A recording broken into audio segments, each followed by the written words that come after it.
اعوذ باللہ من الشیطان الرجیم بسم اللہ الرحمن الرحیم اللہم صلی علی محمد وعلی آل محمد۔ اللہ جل شانہ کا بے حساب کرم احسان اس ذات کا کہ جس نے ایک دفعہ پھر قرآن مجید سمجھنے کے لیے یہاں پہ ہمیں اکٹھا کر دیا۔ آج ہم انشاءاللہ 10واں پارہ سورہ توبہ کی آیت نمبر 34 سے اپنا سبق شروع کریں گے۔ سورہ التوبہ آیت نمبر 34 سے 34۔ اعوذ باللہ من الشیطان الرجیم بسم اللہ الرحمن الرحیم یا ایہا الذین آمنوا ان کثیرا من الاحبار والرہبان لیأکلون اموال الناس بالباطل ویصدون عن سبیل اللہ والذین یکنزون الذہب والفضة ولا ينفقونها فی سبیل اللہ فبشرہم بعذاب علیم۔ یا ایہا الذین آمنو، اے ایمان والو۔ اللہ تعالیٰ ایمان والوں سے مخاطب ہے۔ جب بھی یا ایہا الذین آمنو آتا ہے تو اللہ تعالیٰ کا کوئی نہ کوئی حکم، کوئی نہ کوئی خاص اہم بات ایمان والوں کی طرف، یعنی نبی کریم صلی اللہ علیہ وآلہ وسلم کی جو امتی ہیں، وہ صحابہ کرام سے لے کر آخری قیامت تک آنے والے انسان تک اللہ تعالیٰ کا حکم وہ مخاطب ہے۔ تو یہاں پہ اللہ تعالیٰ نے ایک ایسے لوگوں کی طرف متوجہ فرمایا۔ اللہ فرما رہے ہیں یا ایھا الذین، اے ایمان والو، اے لوگوں جو ایمان کا دعویٰ کرتے ہو، ذرا ان آنے والے کرداروں پہ غور کرو۔ کہیں ایسا نہ ہو کہ یہ کردار بنی اسرائیل کے اندر تھے، کہیں ایسا نہ ہو تمہارے اندر بھی آ جائیں اور تم بھی ان کا شکار ہو جاؤ۔ اس لیے بہت توجہ سے، بہت غور سے ان بات کو سنو۔ ان کثیرا من الاحبار، بے شک ایک بہت بڑی تعداد بنی اسرائیل میں سے احبار، جو جید عالم ماہر تھے، کتاب کے علم والے تھے۔ یہ یہودیوں کے بارے میں کہا جاتا ہے، ان کو احبار کہتے ہیں کہ ان کے پاس تورات کا بہت گہرا علم تھا اور وہ اس کو بڑی اچھی طرح سمجھتے تھے۔ بس بدبختی ان کی یہ کہ انہوں نے لوگوں سے بھی چھپایا اور خود بھی اس پہ عمل نہیں کیا۔ اللہ فرما رہے ہیں کہ ان کرداروں پہ غور کرو کہ اکثریت ان میں سے جو احبار تھے، جو دین کا لبادہ اوڑے ہوئے تھے، جید عالم اور ماہر لوگ تھے، وہ رہبان، اور جو رہبان تھے، راہب لوگ تھے۔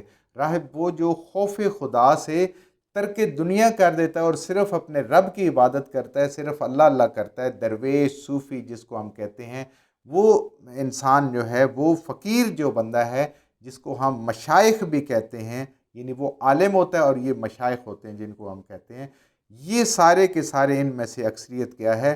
لَيَأْكُلُونَ أَمْوَالَ النَّاسِ، یہ ضرور کھاتے ہیں، لازماً کھاتے ہیں مال لوگوں کے، بالباطل، دھوکے سے۔ یہ عالم قسم کے، جید عالم قسم کے لوگ اور یہ دین کا لبادہ اوڑے ہوئے صوفیاء اور مشائخ، یہ لازماً لوگوں کا مال دھوکے سے کھاتے ہیں، ناحق کھاتے ہیں، فراڈ کر کے کھاتے ہیں، دین کا نام استعمال کر کے، دین کا لبادہ اوڑھ کے۔ اصل ان کا مقصد کیا ہے؟ یہ لوگوں کا مال کھائیں۔ وَيَصُدُّونَ عَن سَبِيلِ اللَّهِ، اور یہ بڑی لچھے دار قسم کی گفتگو کر کے، بڑی خوبصورت اور بڑی ایسے لگتا ہے جو دل کو موہ لینے والی اس طرح کی باتیں کر کے لوگوں کو اصل دین سے روکتے ہیں، جو دین کی حقیقت ہے اس سے دور کرتے ہیں، قصے کہانیاں سنا کے۔ اب یہ کیا کرتے ہیں؟ یہ جو دین والے لوگ ہیں، یہ فتوے بیچتے ہیں۔ جب بھی کوئی ان سے فتویٰ لینے کے لیے آتا ہے، یہ دیکھتے ہیں اس کی مالی حیثیت کیا ہے اور اس کو کیسا فتویٰ دیں گے اور وہ مال دے گا۔ یہ لوگ کھلے عام رشوت لیتے ہیں، یہ نذرانے وصول کرتے ہیں لوگوں کو نیکیوں کا سبق دینے کے لیے۔ یہ کہتے ہیں ہمارے پاس فلاں وظیفہ ہے، یہ وظیفہ ہے، اس سے تمہاری مال میں اضافہ ہو جائے گا، دولت میں اضافہ ہو جائے گا، اولاد بن جائے گی، یہ گناہ معاف ہو جائیں گے، سارے گناہ معاف ہو جائیں گے۔ لیکن اس کا کیا ہے؟ یہ ہمیں ادا کرو، اس میں سے آپ نے دینا ہے، اتنا حصہ ہمیں دو تو ہم آپ کو کر دیں گے۔ تو یہ سود کو بھی جائز قرار دیتے ہیں، یہ امانتوں میں بھی خیانتیں کرتے ہیں۔ پیچھے ہم نے پڑھا تھا نا کہ کچھ اس میں سے ایسے ہیں کہ وہ 1 دینار بھی لوٹاتے ہیں، اور کچھ ایسے ہیں کہ وہ ڈھیروں بھی ان کے پاس ہو تو وہ اس کو واپس کر دیتے ہیں، اور کچھ ایسے ہیں جو 1 دینار کے پیچھے آپ کے ان کے اوپر کھڑا ہونا پڑتا ہے۔ تو یہ وہ سارے لوگ ہیں۔ یہ لوگ لوگوں کے گناہوں کو معاف کرواتے ہیں اور جنت کے ٹکٹ تقسیم کرتے ہیں مال کے بدلے میں، ہیلا سازیوں سے، تعویذ، گنڈے، جنات، کیا کیا انہوں نے بہانے بنائے ہوئے ہیں. یعنی دنیا کی زندگی کی، مرنے کی، جینے کی، شادی کی، خوشی کی، غمی کی کوئی بھی ایسی رسم نہیں ہوتی جو ان کے بغیر پوری ہے، اور ہر رسم کے یہ معاوضے لیتے ہیں. تو اللہ تعالیٰ کہہ رہے ہیں کہ اے ایمان والو، کہ اصل دین سے ہٹ کے تم بھی ایسے ہی نہ ہو جانا. اس قرآن کا علم سیکھ کے، دین کا علم سیکھ کے، دین کا لبادہ اوڑھ کے لوگوں کے مال نہ ہڑپ کرنے شروع کر دینا.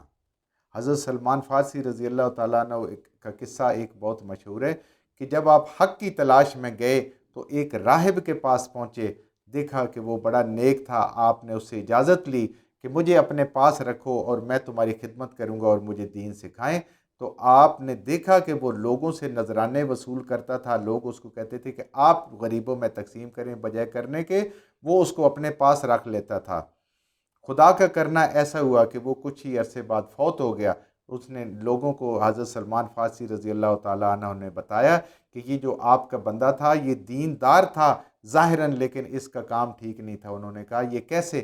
انہوں نے کہا یہ دیکھیں 8 گھڑے بھرے ہوئے جو مٹی کے ہیں وہ سونے اور چاندی کے اس نے زمین کے اندر دبا کے رکھے ہوئے، جو آپ لوگوں نے ان کو دیے تھے کہ ان کو اللہ کے راہ میں خرچ کرو. ان کو اس کے ہاتھوں سے خرچ کرواتے تھے. اپنے ہاتھوں کو تو گناہگار سمجھتے تھے، ان کے ہاتھوں سے خرچ کرواتے تھے کہ اللہ تعالیٰ راضی ہو جائے.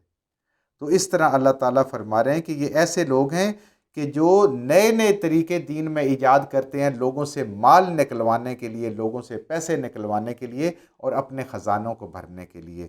اللہ فرما رہے ہیں کہ یہ روکتے ہیں اصل دین سے. والذین یکنزون الذھب والفضہ، اللہ فرما رہے ہیں کہ جو لوگ بھی یہ کام کرتے ہیں، یکنزون انہوں نے جمع کر رکھے، جمع کر کے اس کو زمین میں دبا کے چھپا کے رکھے ہوئے ہیں. ذھب سونا، والفضہ اور چاندی، ولا ينفقونها فی سبیل اللہ، اور اس کو اللہ کے راستے میں خرچ نہیں کرتے. یعنی یہ اتنے مال کے حریص ہیں، نام دین کا، لبادہ دین کا اوڑھ کے، کہ یہ زکوٰۃ بھی نہیں ادا کرتے اور ضرورت مندوں کو بھی نہیں دیتے اور اس جگہ پہ خرچ نہیں اس مال کو کرتے جہاں اللہ کے راستے میں اس کی ضرورت ہوتی ہے، دین کی ترویج کے لیے، دین کی ترقی کے لیے اور غرباء کے لیے. فبشرہم بعذاب علیم، اللہ فرما رہے ہیں ان کو خوشخبری دے دو دردناک عذاب کی. دین کے نام پہ مال بٹورنا اللہ تعالیٰ کو سخت ناپسند ہے، اور اللہ تعالیٰ سب ایمان والوں کو کہہ رہا ہے کہ دین کے نام پہ کبھی بھی مال نہ بٹورنا لوگوں سے، اور دنیا نہ بنانا، دین کی خدمت اللہ کو راضی کرنے کے لیے کرنا، جیسا کہ صحابہ اکرام نے کی. انہوں نے اپنا مال بھی لگا دیا، جان بھی لگا دیا، سب کچھ لگا دیا. یوم یوہما، اور جس دن یعنی کہ قیامت والے دن، یوہما گرم کیا جائے گا، علیہا اوپر ان کے، فی نار جہنما جہنم کی آگ سے. یہ سونا چاندی جتنا یہ پگھلایا جائے گا اور جہنم کی بدترین آگ سے اس کے ساتھ.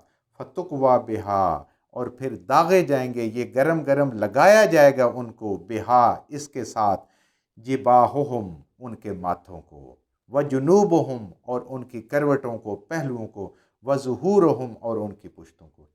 3 جگہ پہ یہ ان کو داغا جائے گا. یہ جہنم کی سزا سے ہٹ کے سزا ہوگی، اس کے علاوہ سزا ہوگی یوم قیامت والے دن.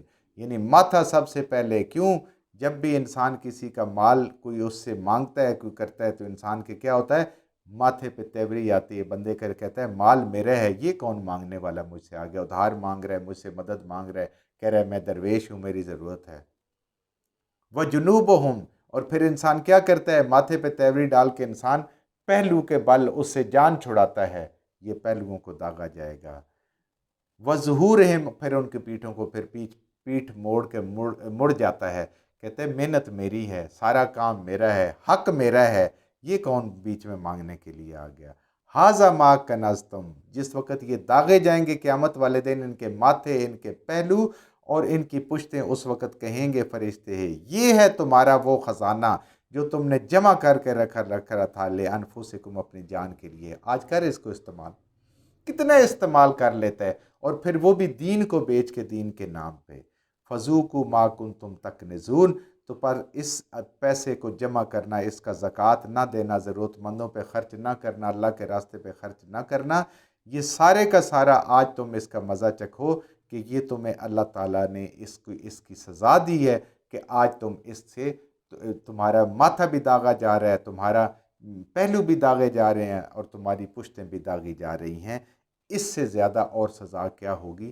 یہ وہ ہے لوگ جو دین کو بیچتے ہیں، لوگوں سے مال لینے کے لیے ان سے جھوٹ بولتے ہیں، ان سے فراڈ کرتے ہیں اور لبادہ دین کا اوڑا ہوا ہوتا ہے۔ اللہ تعالیٰ ایسے لوگوں کو سخت ناپسند فرما رہے ہیں اور ان کی سزا کا بیان ہو رہا ہے، اور اس امت کو بتایا جا رہا ہے کہ آپ لوگوں نے یہ کام نہیں کرنا، دین کے نام پہ لوگوں کو دھوکہ نہیں دینا، دین کا لبادہ اوڑھ کے دنیا اکٹھی نہیں کرنی۔ جو کچھ ہم نے صحیح پڑھا اللہ ہمارے ذہنوں میں دلوں میں بٹھا دے، جہاں جہاں پڑھتے ہوئے بولتے ہیں ہم سے غلطیاں ہو گئی اللہ ہمیں معاف فرما دے، اور ان غلط باتوں کو ہمارے ذہنوں سے دلوں سے اللہ کی ذات نکال دے۔